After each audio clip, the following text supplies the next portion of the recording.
Tervist! On 27. juuni ja 2021 aasta ja meie käes on järjekordselt uus CF-Moto mudel testimiseks, mis on tehaselt siis ainsana meile Euroopas saadetud ja me selle sõidukiga läbima esmase testi kohaselt või esmase legendi kohaselt umbes 1000 kilomeetrit. Selle 1000 kilomeetri käigus siis peame ära suutma tuvastada enda jaoks nõrgad küljed. Tehases on sellega juba sõidetud 215 kilomeetrit, kui ta meieni jõudis, vähemalt Pidokal oli ees. Masin oli ka tolmune, seda on näha, et isegi need Hiina tolmu on peal vähekene. Järgnevate päevade jooksul siis üritan siukse 200-300 kilomeetriseid ringe sellega teha. Ja peamine on siis kasutada seda nii, nagu tavatarbija seda kasutab, ehk siis kodustes tingimustes või siis matkasõidukina. Et mis me siin siis näeme? Et esiteks on sellel sõidukil parandatud clearance'it. Sarnased tuled on ees nagu 600 seeria mudelil, näo poolest on ta pisut kitsam. Ette on tekkinud siukene väike pamper, mis võib-olla seal mingite kraaviületuste punktide juures võib nagu takistavaks teguriks olla, aga tegelikult on ta targalt tehtud, et ta on 2 poldiga eemaldatav, et kellele see kaitseraud seal ees ei meeldi, kes tahab seda rataste puudet nagu ettepoole viia, siis saab selle ilusti seal eemaldada ja on väga okei. Mootor on rohkem ära kaetud. Praegust on selle sigri-migri kleebise all, et avalikkus ette, isegi kui keegi teeb pilti, siis päriselt seda kuju nagu aru ei saa. Istet juba mainisid, et see on harukordselt pehme ja ega siin muud ei olegi, et hakkame vaikselt sõitma ja siis sõidukäigus juba tuleb neid, et mis meeldib ja mis ei meeldi.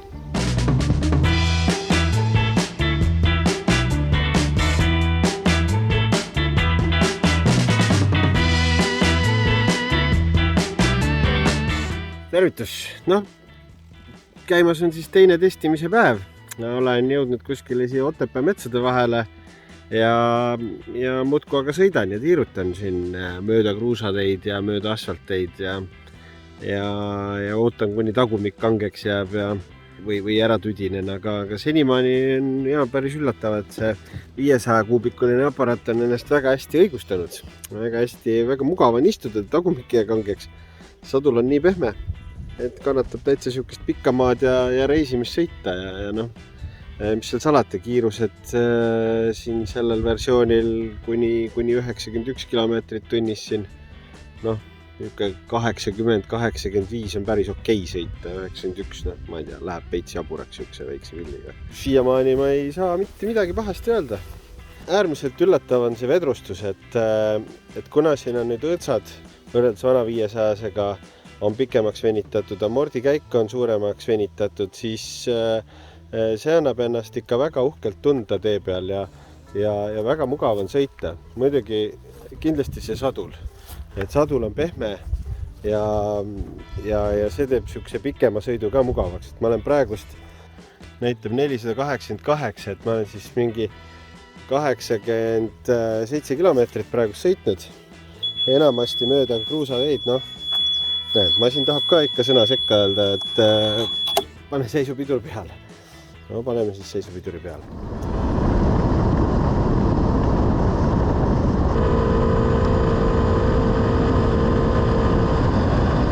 Proovin siis veel ühe korra selle tänase päeva kokku võtta, et sõitsin siis kuskil 200 kilomeetrit, mõni kriips vist peale, siukene 10-11 liitrit 100-le, siukene keskmine kütuse kulu. Olgem ausad, sõitsin enamasti siukest kas asfaldit põhjagaasiga või siis kruusateid siukene särtsuga, ja kruusateed ei olnud mitte siuksed siledad ja lauged, vaid suhteliselt kurvilised ja paljude siukeste väikeste trampliinikeste ja nukkidega. Seeläbi võib see kütusekulu natukene normaalist suurem ka olla, et ega väga pahandada ei saa. hästi palju häid omadusi, mida ma kindlasti pean siia mainima, on see, et esiteks masin väljaspoolt ei lähe kuumaks, ei õhka kuuma.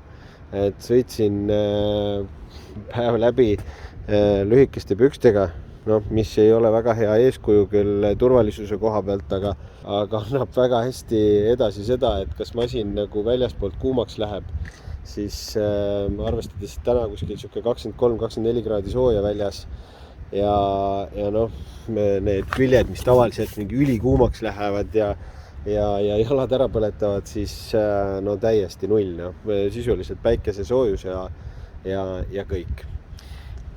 Müra tasemelt ka ikkagi peab tunnistama, et on ikkagi jupimaad vaiksem kui vanemad mudelid. Sõita on kindlasti jupimaad mugavam, sest vedrustus on pikem, õõtsad on pikemad. Tundub olema väga muhe kodu ATV, mis on mugav kasutada, kuuletub hästi, väga hästi keerab. Aga praegust siis kõik ja vaatame, mis siis edasi välja siit koorub.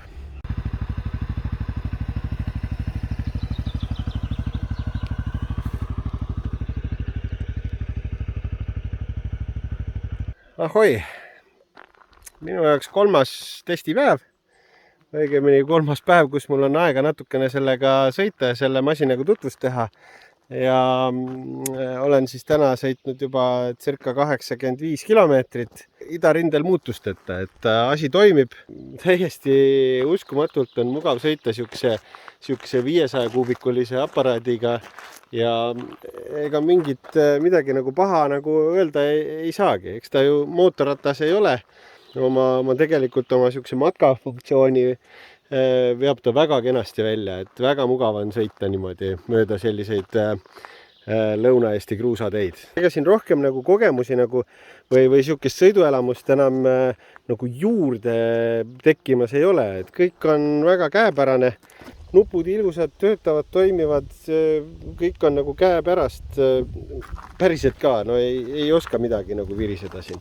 Täna isegi suutsin, ainus ekstreemsus, mis oli, et liikluspolitsei pidas mind kinni siin Vana-Võru maantee peal, et seal on niisugused head uhked kuplid, mille vahel sõita ja neile tundus kummaline, et üks ATV neile järgi jõudis, et otsustasid mu viisakalt mööda lasta ja siis kohe ka kinni pidada ja juhtimisõigust ja kainust kontrollida, aga ütles, et kõik korras ja võite sõitu jätkata, nii et nii ma ka siis nüüd tegin.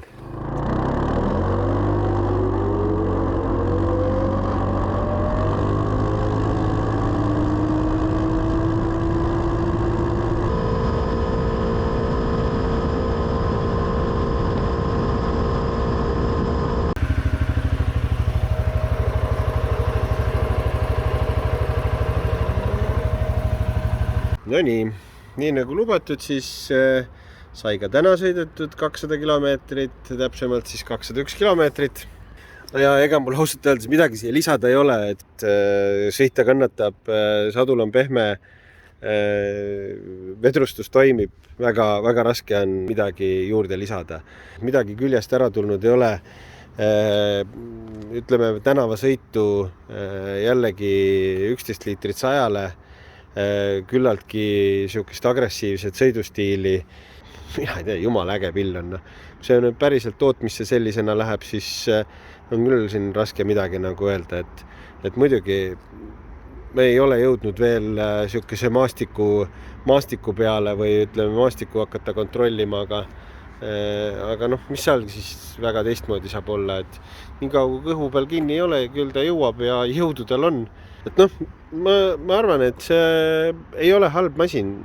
See on kindlasti üks parimaid omas hinnaklassis ja omas segmendis, sest sellise juhitavusega, sellise vedrustusega, sellise mugava istmeasendiga pilli täna turult teist võtta ei ole.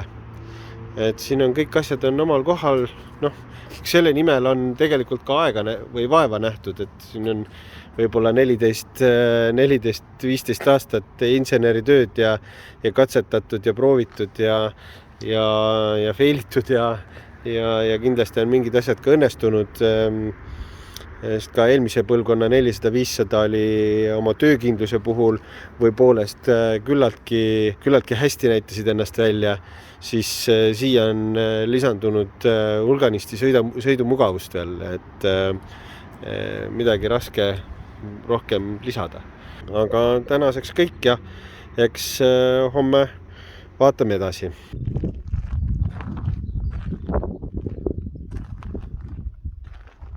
Ahoi! Et siis täna on 4. päev, kus ma sõidan. Hetkel olen läbi sõitnud täna üle veidi 107 vist oli. Ja seda siis jälle Lõuna-Eesti kruusateid mööda peamiselt, natukene ka asfaltteid. Ja vaatasin just GPS-ist järgi oma keskmise liikumiskiiruse, siis selleks on 70 kilomeetrit tunnis keskmiselt, mis tähendab jällegi üpris särtsuga tulekut ja jällegi möönan, et käisin ka just tanklas ja väikse arvutuse näol endiselt 11 liitrit 100-le võtta või jätta.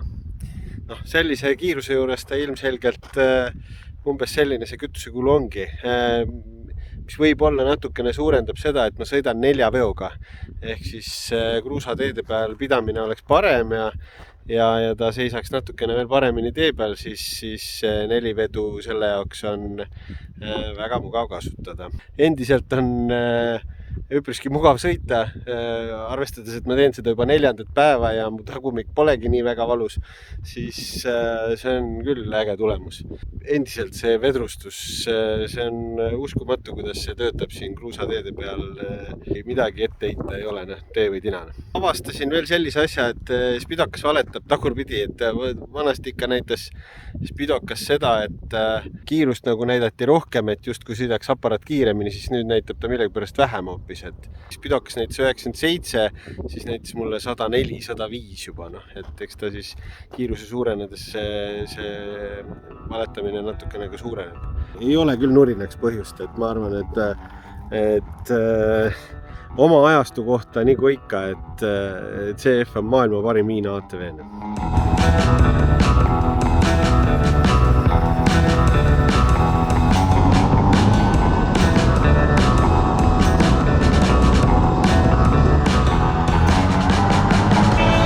No nii, jõudsin tagasi oma 4. päeva tripilt. Täna sai sõidetud veidi üle 200 kilomeetri. Ega mul lisada suurt midagi ei ole, et nüüd hakkab see tähenärimise tund pihta, et Spidokas näitab natukene liiga vähe GPS-i järgi kuskil seal olenevalt kiirusest 5-6 kilomeetrit on viga. Eks ilmselgelt see reguleeritakse ära. Vaatasin vahepeal oma GPS-seadme keskmist kiirust, siis 107 kilomeetri läbimise keskmine kiirus oli mul 71 kilomeetrit tunnis ja seda siis kruusateedel. Tõsiselt oli äge painutada sellega, et ja kannatab sõita, on turvaline, juhitav, ei oska siia rohkem midagi hullu lisada. Et ilmselgelt selle pilli väärtus, et on 500 kuubikuline, ta on mõnevõrra soodsam kui võimsamad mudelid, siis reaalselt kannatab ta ka 7-80 kilomeetrit tunnis. Eks ta olenevalt tüübi kinnitusest, siis T3-l oleks ta nii maksimumkiirus 60 kilomeetrit tunnis, aga L7-l kannatab 7-80 kilomeetrit tunnis täiesti turvaliselt ja normaalselt kruusateedel liigelda, asfaldil võib-olla törts rohkemgi. 1010 kilomeetrit kokku sõidetud ja ega seal rohkem midagi teha ei olegi, et panen raporti kokku tehase jaoks ja eks ta jääb niikuinii siia meie kasutusse, et eks me siis nokime teda vaikselt edasi, aga nii ta jääb praegust ja vaatame siis edasi, mis siin teile näidata saame. On 2022 aasta märtsikuu. Me oleme jõudnud oma testidega siis või testinud CF 520 uue põlvkonna ATV-d ligemale 8 kuud. Alustasime seda siis eelmise aasta jaanipäeva paiku, kus ma sõitsin sellega Lõuna-Eesti kuplite vahel mööda kruusateid nädala ajaga 1000 kilomeetrit ja selle käigus siis õppisin seda masinat tundma ja siis kõik, mis mulle ei meeldinud või meile imelikuna tundusid, andsime tagasisidena tehasele. Tehas siis parandas võimaluste piires kõiki neid tähelepanekuid ja tänaseks on siis uus pill on valmis, et läheb ta juba aprillikuus masstootmisesse ja peagi jõuab ta ka Eesti kasutajateni. Et ilmselt see hetk, kui see video nüüd avalikuks tuleb, siis on ka need masinad juba üle Eesti kõikides poodides saadaval. Aga vaatame siis korra üle, mida me testima hakkasime ja kuhu me siis sellega nüüd jõudnud oleme. Peamised erinevused vana generatsiooni ja uue generatsiooni 450-520 mudelitel on muidugi veermik ja põhjakõrgus. Ehk kui vanal mudelil CF 450-520 põhjakõrgus maast 23 sentimeetrit, siis uue generatsiooni 450-520 mudelil on põhjakõrgus maast 26-27 sentimeetrit kuskil. Ehk siis siuke 3-4 sentimeetrit on põhjakõrgust juurde tulnud ja see on maastikul päris märkimisväärne saavutus. Tal on pikemad õõtsoovad, tal on pikemad amordid, ehk amordi töökäik on tagumistel amortidel siis 40 mm suurem, ees on 15 mm suurem, ehk siis ka see on tavakasutajale sõitmise ajal täiesti reaalselt tajutav ja tuntav vahe. Sõiduasend on tänu pehmele sadulale ja juhtraua paiknemisele märkimisväärselt mugavam. Et mina, kes ma olen CF Moto ATV-dega enam kui 15 aastat kokku puutunud, siis ma ütlen, et kogu selle testimisperioodi ja ka sellele järgnenud perioodi käigus pean tunnistama, et iga kord, kui ma selle masina peale istusin, siis see tundus täiesti teine maailm olema. Ehk siis ta on tõesti väga mugav, pehme, hea läbivusega ja jube lihtsalt juhitav. Tegelikult on siin veel nüansse, mis siin on muutunud. Käiguvahetus on sujuvam. Ka nendel tööoperatsioonidel, kui sa lükkad lund ja sul on vaja väga palju, kui sul on väga palju käiguvahetusi, mis korduvad näiteks edaspidi käigu pealt tagurpidi käigule ja vastupidi ja kogu aeg, nii kui see lumelükkamisel tuleb, siis üks käiguvahetusvigasid nagu ei tekkinud. Et asi, mis on muudetud, on see, et on parema käepideme alt toodud esirataste pidur vasaku käe alla. Seeläbi on jäetud parema käe tegevusraadiusesse ainult gaasi vajutamine ja vasaku käe all siis esirataste pidurdamine. Ehk siis mugavuse suurendamiseks ja turvalisuse või siis isegi turvalisuse suurendamise eesmärgil, et anda võrdselt kohustusi või võimalusi mõlemale käele. Nii nagu kõikidel teistel mudelitel jalaga vajutades pidurit, siis pidurdavad kõik 4 ratast ja dubleeritult on siis vasaku käe all esirataste pidurdamine. Oluline muudatus veel on sellel uue põlvkonna pillil on see, et mootor on täielikult kaetud 2 poolt paneelidega. Sellel katmisel on 2 väga olulist põhjust. Üks on mürataseme vähendamine, ehk siis, et meil oleks kõrva järgi mugavam sõita, et see plärin ei tuleks siit nii palju välja. Ja teine on see, et mootorist kiirguvat soojust ei peegelduks vastu jalga, et vanemate mudelite omanikud teavad seda tunnet täpselt, et kui suvisel ajal pikalt ja hästi aeglaselt just sõita, kus ei teki niisugust tuulejahutust mootorile, siis hakkab ta päris mehiselt kuuma kiirgama ja niisuguse lühikeste pükstega sõitmisest ei tule nagu pikalt midagi välja. Siis selle uue põlvkonna pilliga on nüüd see, et nii palju kui mina sellega suvisel ajal sõitsin, siis see mure on nagu unustatud. Ehk siis ta tõesti ei kiirga absoluutselt mitte mingisugust kuuma külgede pealt välja. On tõesti märkimisväärselt vaiksem ja tõesti väga palju mugavam sõita. No, uuenduse on saanud kõik CF Moto mudelid lülitite näol, mis on ääretult mugavad taustvalgusega,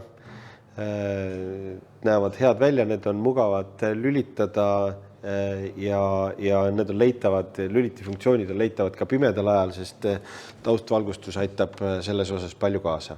Armatuurlaud on selgemini loetav.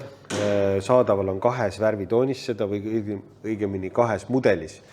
On lihtne, mis on siis niisugune vedelkristall tabloo baasil 450 mudelitel ja premium versioon 520 mudelitel on siis selline säravam TFT-tüüpi ekraan, mis on natukene suurem ja mõne huvitava lisafunktsiooniga. Ehk see on siis low versioon ehk niisugune baasmudeli ja siis niisugune ekstra luksuslikuma mudelite vahe. Tehniliselt on need sõidukid sarnased, ehk siis mootori võimsus varieerub ainult 400 või 500 kuubikut, vastavalt siis kas CF450 või CF520 mudeli nime taga. Iga kord, kui ma siia peale istun, siis ma tunnen, et siin on väga mugav peale istuda, päriselt ka. Aga väga raske oli see seisupiduri panek, et see niisugune väga kõvasti käib ja lihtne oli nagu näppu siia kuskile vahele jätta, et see on päris niisugune, pidid ikkagi ette valmistama selleks, et sa seda pidurit nagu maha võtad, on ju. Siis uuel mudelil käib see asi enam kui poole lihtsamalt ja töötab täpselt sama efektiivselt. Et selles mõttes on, ja see on ka asi, mida me kaebasime. Siis kaebasime selle üle, et käiguhoovastikku ei saanud hästi lukustada, sest lukusti oli liiga sügaval peidus ja võti ei ulatunud selleni, siis nüüd on see ära parandatud. Voolupistikute katted olid niisugused natukene lödid ja kippusid võib-olla seal paari aastaga, kuna see on kasutusel mitmeid aastaid olnud, siis need kippusid ära murenema siit osaliselt on ju pealt. Need on saanud uued vägevad katted. Tuleb mulle meelde, et oli ka siin taga luugi juures üks koht, seda luuki oli väga raske avada, sest see tila, millest siit seda lahti nagu suruda, on nii pisikene, et paljud ei pruukinudki seda lahti saada. Siis uuel mudelil on see märkimisväärselt suurem, see kumm on kasutajasõbralikum ja selles mõttes on see mure ka ilusti lahendatud. Et esialgsetel joonistel oli sõiduki nina hästi pikk või oluliselt pikemalt etteulatav, kui ta praegust meil on. Ja miks me teda lühemaks tahtsime saada, on teadupärast see, et see maastikusuutlikum. Kui see väga pikk nina seal ees on, siis lihtsalt ei ole võimeline kuskil kraavist läbi sõitma, sest see sõiduki pikk nina jääb lihtsalt vastaskaldasse või kuskile kinni.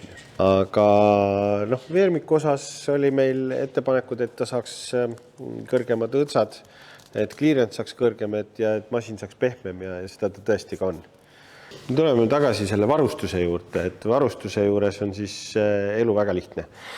450 mudel on niisugune nagu basic versioon, ehk siis tal on 4 ratast, 4 vedu, difrilukud, asjad, kõik eluliselt vajalikud asjad on kõik peal. Puudub tal siis pakiraami peal selline plastikkate, ehk siis ka sellel versioonil on kasutatavad kiirliitmikud, aga tal niisugust täis plastikkattet ei ole, ehk siis disainiline eripära. Samamoodi tagastangel. Kasutusel on siis basic versioonil on 12-tollised terasväljed, maastikusuutlikud, sügavamustrilised madalsurverehvid ja ees on siis halogentuled, millel on integreeritud LED päevasõidu funktsioon. Väliselt muid lisasid ei ole, käekaitsmeid standard baasvarustuses ei ole. Neid saab muidugi lisada ja need ei ole väga kallid. Lisana tahaks ära rääkida veel selle loo, mis peitub tagatuledega. Või tagatulesid on 2 versioonis. Üks versioon ehk tänavalegaalne L7C kategooria sõiduk tohib kasutada ühte gabariittuld. See üks gabariittuli võib olla sõiduki ühest servast teise serva välja. Ehk siis võib kasutada niisugust pikka triipu. T3-l on seadusest tulenevalt nõue, et sõiduki gabariittuled peavad asetsema sõiduki äärtes ehk tal ei tohi seda keskmist triipu olla ja sellepärast see keskmine osa ka T3 versioonil ei põle. Iseenesest on see integreeritav ja kes tahab endale seda panna, siis ilmselt Eestis see mingisugune probleem ei ole ja seda võib sinna lisada. Muidu täislahendusega LED-tuled meie katsetustele, nii palju kui ta siin meil katsetatud on ja sõidetud, siis mingit probleemi nendega esinetud ei ole. Lisan on juures siin, et haakekonksu või haagise tuled ja pistik on toodud haakekonksule lähemale ja on lõpuks ometi kasutatav. Et paljudel mudelitel on ta nii kaugel sellest haakekonksust, et haagise tuled ja pistik lihtsalt ei ulata sinnani ja peab kasutama mingit vahetükki. Aga jah, sellel nüüd on lõpuks siis aru saadud, et see pistik peaks olema seal haakekonksu juures, täpselt keskel ja selliselt on ta tõesti ka kasutatav. Et kui rääkida nüüd 520 mudelist, siis selle varustustase on natukene kõrgem kui 450. Baseerub ta ikka täpselt sellel samal veermikul, täpselt sellel samal kerel. Mootor on 100 kuupsentimeetrit siis suurema töömahuga. All on kergmetallvelgedel 25 tolli madalsurverehvid. Ees on täislähendusega LED-tuled. Armatuurlaud on siis TFT tüüpi 5-tolline ekraan, millel on K-LIN funktsioon, mis tähendab seda, et näiteks kui sa sõidad ATV-ga ja sul on kiiver peas, sa ei kuule, kui sulle keegi näiteks helistab. Siis saad seisma jääda ja oma kõnet vastata. 520 on siis standardis juba käekaitsmed, siis on tal pakiraami katted plastikust, 450 on metallpakiraam, siis 520 mudelil on see plastikkatte all. Need, kes on juba selle pilliga natuke või näinud teda, küsivad, mis ribid need siin on. Et siin on variaatori tuulutuse ribid. Ehk siis variaator võtab siit sellest positsioonist endale õhku ja laseb siis tagantpoolt välja, et variaatorit jahutada. Sisuliselt nagu siis minisnorklid võiks öelda selle kohta. Muus osas on see 520 visuaalselt siis sarnane sellele 450 baasmudelile. Et valuvelg on juures, ees LED-tuled, suurem ekraan, käekaitsmed, pakiraami katted, et muus osas jah, on ta suht koht sarnane. Uudisena võib öelda, et CF-Moto on panustanud ka uute mudelite lisavarustusse päris ohtralt ja selliselt võibki leida CF450-520 mudelitele päris uhke nimekirja saadaval olevast lisavarustusest. Lisavarustuse nimekirjast leiab pakiraami kõrgendud, mis on mõeldud siis pakiraamidele paigaldamiseks ja aitavad siis fikseerida erinevaid esimeid, mida siis pakiraamidel veetakse. Siis on pakkumises kaitserauad.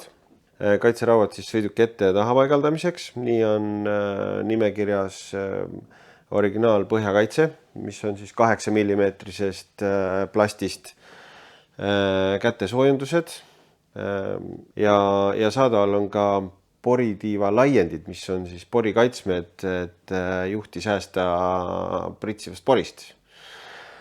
Eraldi jõuab õige pea müügile ka pakiraami kohvrid, mis on siis originaalid. Nii kohvrite valikus on siis nii plastkohver, sõiduki tahaossa kui ka siis niisugune riidest või tekstiilkohver, mis on niisugune pehmem ja elastsem ja sobib võib-olla niisugusele pikamaa matkasõitudeks paremini. Siis on eraldi sõiduki ninale mõeldud niisugune plastist kast, ka täpselt sellele mudelile modelleeritud ja kiirkinnitusega paigaldatav. Siis on olemas nimekirjas turvalipp, siis on tuuleklaas, siis kindlasti tõmbevintsi trossi asendamiseks mõeldud kapronöör, mis on eriti praktiline neile, kes kasutavad lume lükkamiseks ATV-d ja lumesaha liigutamiseks.